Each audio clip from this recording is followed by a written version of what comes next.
This is Brother I Am Broke, the Urban Explorer, over here on 3rd and Martin Luther King Jr. Boulevard.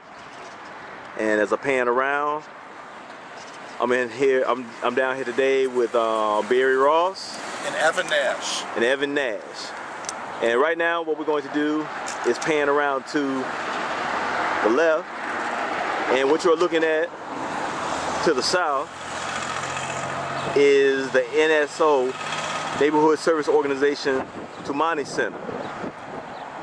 And what you're looking at, brothers and sisters, is homelessness and despair. Well, when you interview a lot of these brothers and sisters here, a lot of them have hope. And the one thing I would like to say also is that you can't believe everything that you see on television. Thank you. And you can't believe everything that you hear on the radio, because there's a lot of propaganda. One thing about the United States of America and a lot of our big cities, they want to sweep the poor and those that are in poverty under the rug. My name is Barry Ross. We're doing a series on displaced men and women in the city of Detroit within the shelters. And today we are in the NSO, Neighborhood Service Office on Mack and 3rd. And they have been kind enough to let us talk to some of the people that have come here, that get involved in the programs and have a place for shelter and a place to stay during the day and the evening if they want. And we have with us today, we have, tell them your name, honey. My name is Jacqueline Alexander, and I'm glad to be here. And Jacqueline has decided to talk to us today and tell us how she feels about being here and what her life has been like and what she thinks maybe led her to be in a place where she doesn't have a permanent place of residence. But we just found out that very soon you're going to be in this new program that they're offering, the Bell Project? Yes, sir. The Bell Project is coming available as of July. Of this year, which is in 3 or 4 months. Absolutely, and I'm glad to be on the waiting list. Okay, we're very happy that I found a lovely lady like yourself that's going to be able to get some help. How long have you been without a place of residence? Well, let's see. I've been without a place for the past 2 years. But I've been placed on the waiting list. Like I said, it's coming available in July, and I will be out of the Tumani Center as of that point. Which is an African name, the Tumani Center, correct? Yes, it is. And the Tumani Center has been great to me. It's been very supportive in all my endeavors. I've just registered for courses at Wayne Community College, and they've been a great asset in that. That's wonderful. How long have you, for 2 years, you haven't had a permanent place to live? Yes, sir. And how long have you been in this program? This program I've been in for approximately a little less than 3 years. And go on. And you're finding the most help here? Yes, they're very supportive in help, transportation, food, and getting your family life back on track. They're real big advocates in that. They help and direct you in certain aspects to your goals so that you can find a place to stay permanently without having to stay in the shelter. But if you have to stay in the shelter, they're great. They feed you and they talk to you. We have great counseling systems. They also have great lawyers here that will help you if you have cases that you've been, let's say you've had drug cases and you're trying to get off drugs. They have great advocates in that. And you're educated? Yes, to some degree. I'm still seeking education. As a matter of fact, I've just previously enrolled in my last of my medical courses at Wayne Community College. And you're very beautiful. Well, thank you. And may I ask your age? Yes, I'm 48. 48, you're a baby. And you're still, this is an opportunity to show people, you're inspiring, that we can still change and grow as people. At 48 years of age, you are still interested in evolving and becoming a stronger, better woman. Absolutely. And that's wonderful to see. Now, what do you think led you to this set of circumstances? Did something happen in your life? Yes, I was exposed to an abusive relationship. That relationship lasted for approximately 5 years. At the end of that 5th year, it had become physical and violent. Oh, I'm sorry. Which I was directed to the Tamani Center, and at that point they took over, and they've been very helpful in helping me get my life back together, and just give me goals and ideas so that I can forward and better myself. I would assume during the course of those 5 years, even though you knew it was abusive, it was still hard to leave. Yes, A lot of women in abusive relationships, for some reason or another, have a difficult time leaving. Yes, that's very true. You have certain bonds and ties and things wrapped up in the relationship that are hard to cut. Some women feel like they're locked in. There is nobody to understand. A lot of times police reports are filed, and the abuser is released within days. And so you have to face that. The Tamani Center has been great in that aspect because they give you confident protection, and you know that you're safe here. Well, I'm proud of you. We're all proud of you. And I'm very proud of this program and Lewis Hickston, the Yes, Director sir. of Operations, and you're on camera if you choose to be. And he's been great. He's been absolutely wonderful. He has helped me in so many of my endeavors. Without him, I would not be as far as I am today. I'm very touched to see somebody that runs a program be so compassionate and down to earth with everybody Absolutely. here. You know, we're no better than anybody else. We're all the same. That's right. And this man here is on everybody's level, Yes, he is. He doesn't judge anyone. and that's wonderful. We love him. We absolutely love him. I can't say enough about this. Oh my God! It's like this woman isn't even here. Thank you. Thank You are an amazing woman, and we are you. very happy that you will be able to, with help, pick yourself up. Yes, sir. And so they have feeding programs here, Yes, health absolutely. programs, medical programs. All of the above. Will help you seek work, counseling, whatever you need. This Whatever I place. need. If I don't have it, I can get it right here. Okay, that's wonderful. Do you want to say anything else on your own in conclusion? I would like to recommend this place for anyone who has a problem in their lifestyles and they feel like they're locked in and can't get out. Come to the Tamani Center because they will know. Do you have a question to ask her? Okay. And so, in conclusion, we are at the NSO Neighborhood Service Office today with Jacqueline and Mr. Hickson on Mack and 3rd, and we are so touched with the amount of help that's available at this program, to say the least, sir. Yes, sir. and federally funded. We get funds from a number of different places, Okay. probably 7 or 8 different funding sources. Okay, that's wonderful. And to make budget and to do other things you're doing and to make this happen, and it's very impressive. So thank you very much, Jacqueline. I Glad to can't be tell you. here. Well, I'm going to invite you to my show when we air this. Super. Great. Okay. I'd love to be there. We're going to get her there. Great. Okay, we're good, and we'll be back with hopefully some more interviews and some more good things to come from here. Thank So you, thank sir. you, thank you Thank you. very much. You're great. Certainly.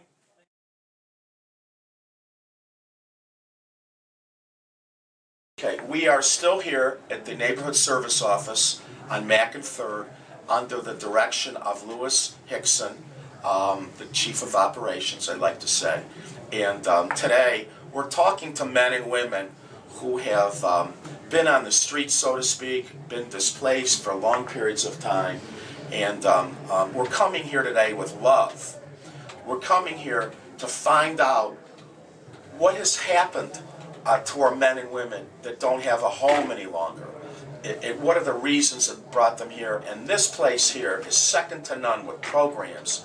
And we have here today Mr. Jenkins. What's your first name again? Keith. Keith Jenkins. Thank you very much.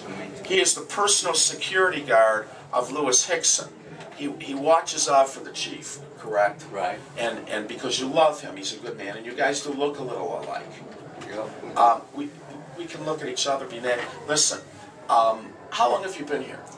I've been here since last year, November, around in November, I believe. Okay, and how many years has it been since you had your own place to live on a constant basis?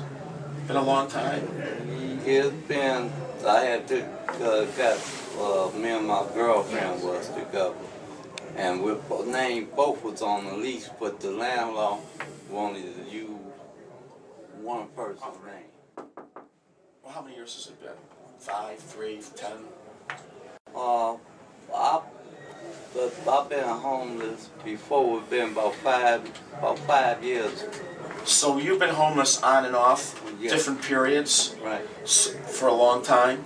Yeah. All right. Well, first of all, I want to tell you, I'm sorry that you've been having a hard time. And that, what do you think, initially, when you were young or whatever, did something occur with you? Are you did you have problems in your home, or? I ain't never had problems in my home or nothing like that, but I've been working with some landlords, and I was doing final siding for them on the house. They didn't pay me right like I supposed to have been paid. Was this at the beginning? Yeah. Okay. And I had some crooked landlords that they wasn't doing the job what they supposed to be doing when they own houses and stuff like that. They when you tell them you want something fixed, they say okay, they come and look at it and tell them say they be over tomorrow to do it, and don't see them for 3 or 4 weeks. And then pay you. And then pay me some of my money they owe. So what I did, I quit paying rent. Let me ask you this. Did you have a full-time job at one point in your life? Yeah. What was that? When I was doing roofing, For a long time? yeah, over 30 years. 30 years you were a roofer. Wow.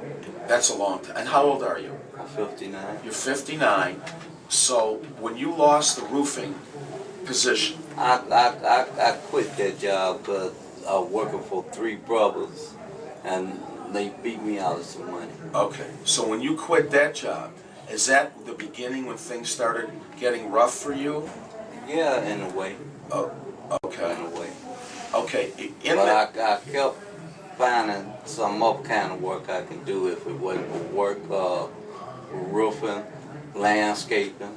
I was doing So landscaping. you know how to work hard, Yeah. and you always supported yourself. Right. Did you have health problems at one point? I know you have them now. We're going to talk about it. Yeah, I was born with asthma. You were born with asthma. Okay. See, high blood. But I would always run and stuff like that, and walk a long ways, and all of a sudden my nose started. So that's how I know I started having high blood, because of that. Because every time I walk or run and stuff like that, because I was very active. Okay. Do you have family? Yeah, Children? yeah. Do they come and see you? Nope. Do they know where you are? Yep. You've called- They don't know I'm in a shelter. Okay. You don't want to call them. You don't want to call them. You don't want to know it. I don't want them to know how it is. All right. What if they saw this on my TV show? Well, they probably try to come and see where I'm at. You still want me to show this? That don't make me no difference. Okay. If they call into my show, If they call in you your say, show. that's my father. When's the last time? How many children do you have? I got 7. 7. One that was my stepdaughter. So you're 7 children. You haven't seen in many, many years. Right? You miss them. I miss. But you're hurting and you don't want, and you want, wow. Almost, that's hard. That's a hard one. I'm sorry. I got kids by 3 different Mothers. mothers, and the one I call my stepdaughter, her mother that me and her ain't together now, because they didn't just have me to quit calling their house. And plus, we've been together for 15 years. What if, would you like to see them if you could? Yeah, I like Do you know where they live? You don't have to some say. of them in Ohio. Oh, but there's some here? Do you know where they live and their phone number? My youngest son, last time I know where he was was on Greenfield. You're not sure. Not sure, but he was Okay. on Greenfield. What if we could find them? Would you want to see them? Yeah, You would. yeah. All right. If Mr. Hickson, do you think we could locate some of his children? Is that possible? Sure, particularly if they're here.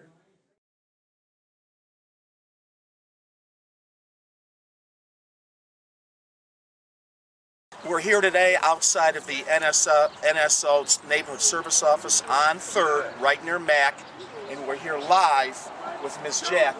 Jackie, say hi to everybody. Hello, everybody. Isn't she beautiful? It's hard to believe that, Jackie, do you stay here? They help you in this organization, the Neighborhood Service Office? How long have you been without a place to live? Since August of last year. Wow, that's a long time. What do you think? You have family? Children? Do they know you're here? Yes, they don't like me being here, but since they helping me get a place, they I stay here in there till I get my place. What are they doing to help you? They giving you money for a place? They got programs in there, and like Section 8 PATH program. In here? But your kids, they're helping you get a place, not your family. Okay. Yeah. And how many children do you have? 4, 4? What do you have? 2 girls, 2 boys. And have you seen them? Yes, I see them a lot. And if they see this on TV, They know and they it's call me. my show and they say, that's my mama? Do they know where you are? Yes, I tell them. And how old are they? 17, 16, 11, 6 years old. And the 6-year-old's that a boy or a girl? A boy. So who's taking care of them, if I may ask? My family, my mother, my aunties and my sisters, they help take care of them too. And what do you think was the cause? Were you working? Did you have a career? Did you have a job? What was happening Yeah, before I all had this? a job and I lost my job. So I didn't have no place to go because I couldn't pay my rent. Then I came here. Somebody told me about this place. They said they put you on Section 8 listing. And you can get a place within a year now. And guess what? My name is on the list. It's coming up. I'm moving in May. that's what I'm talking about. Yes. Go girl. Yes, I'm moving. Do they provide food for you here? You can take showers here. Yeah. It's a great program, isn't it? We give you clothes here, all that. Now we're not just saying this. No, we're This is the not. real deal, the NSO. Yes, and it looks bad on the outside with all the drugs and addicts and all that. But on the inside, it's a real good program. We want to come out here one day and clean this up. It is. So but, we're going to come out here one day and clean this up out here for you all. Yeah. Before the end of the summer, if I got to do it myself, we're going to clean up this I'll stuff. help. Okay. I'll help. Can I ask you one question? What part of the city of Detroit are you from, Jackie? Detroit, Michigan here. No, I'm talking about what area of part? the city? East side or west side? West side. West side. You want to give a shout out to Yes, the hood you come to my mom, to my mother and my children, and all my friends down here in that side. You know what's amazing? You look like you got it going on. I mean, it's hard to believe. I interviewed another lady here today. You guys look better than a lot of ladies out there that are working, right? I'm serious. Look at how good she looks. No, they just always try to make us people presentable. So when people do come here, they might come here with room and board. They might come here, and they don't want you to look all. Now a lot of people around here is on drugs real bad. They don't look so good. How they buying the drugs if they're homeless? How do you pay whatever Sex, you got to do? Yeah. I don't do drugs, so I don't. Okay. So you're going to be moving out of here when this is now April. You think you'll be out of here by June? Yeah. Okay. So all day long, let's shoot around here, Dex. All day long, you guys pretty much hang around the NSO out here. You safe here? No, anyone messing with these guys messing with you out here? At first they was when I came down here, but They don't mess with me now. Okay. Police is patrolling the area now because there's so many drugs out there. Now at night, what do you sleep in a chair in there? Can you stay inside at night? So what, in a chair? They don't have beds, right? No, but they find shelters with beds if you choose to go to a bed. Okay. But if you don't, you just stay in the chair. And you know what's cool that I saw, that I like? Everyone has their own basket. Yes, you know, they do. you see a lot of people in the city with shopping carts pushing their stuff along, but in there, your stuff is safe. No one's going to mess with you. Right. I am really proud of this place. Anything else that you want to say to anybody out there, or tell everybody you can get out? There is hope. There's hope, and just work with them, and they'll work with you.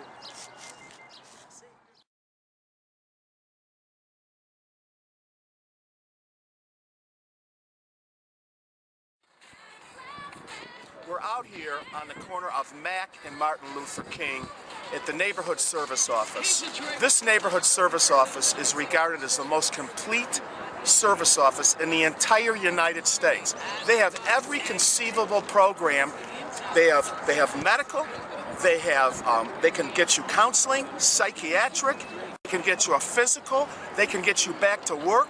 They can get you counseling. They get group therapy. It's all here, and the greatest thing about it is that their chief of operations is so devoted to making a difference within this community. It's unparalleled to anything else that I've ever seen. Now, what else we're finding out is that the majority of people that are in this shelter, like Evan Nash has stated, not only are they here because of trauma within their lives, a lot in murder, violence in the homes, they're here because most of the women are here because they've been abused. And a lot of the women that have been abused feel guilty, they're shameful, and it's very hard to get back on track and get back into the workforce when you're feeling low about yourself. And as Evan stated earlier, and you stated, Dex Harris, that society sees these people as lepers. They sweep them under the rug and they don't care about them. We want to let these people know we love them, and they're no different than me. If somebody loses their job and they don't have a place to live, I'm no better than them. Society states that homeless people are the lowest on the food chain, but they're not. They're human beings. We all have to work together to make a difference. And not only that, there's children under 20 years of age that are homeless, that are going into our schools, that are going to school and do not have a place to live and do not have food. We have to make a difference in our city. And this is a continuing series that we are going to be doing possibly for the next 30 to 45 days to show what's going on. Now next week, we're going to have the opportunity to go on the expressways under the viaducts with somebody that's been on these streets for over 20 years that works at this center, that's going to take us where the displaced live on the expressways underneath the viaducts at night. My God, what have we come to? It's more than jobs. It's more than the economy. It's a whole new society that's being born on these streets. And you know what? These people are good people. A lot of these men and women that we talk to, they're decent, loving, caring people that have just been displaced in society, and we have to look out for them. And that's what the center does. We're very lucky to have this NSO office. So we just appreciate the idea of being able to have the opportunity to come out here. And we have Evan Nash from the King's fraternity. We want youth to get on board. We're showcasing our youth because this is our future. I'm 60. One day this man's going to be making decisions for my welfare and these people. So it's all about the children, the teenagers, and the youth building a better future, because we've dropped the ball here in this city. Our government doesn't care about these people. They do not care. The police cannot make a difference. We don't have enough services, lighting in Detroit, abandoned houses. There's over 100,000 abandoned houses in the city of Detroit. And we are the Greater Detroit Restoration Coalition Project. We're now 8 organizations strong. We're boarding up houses everywhere. That's it. I'm looking for the pizza truck.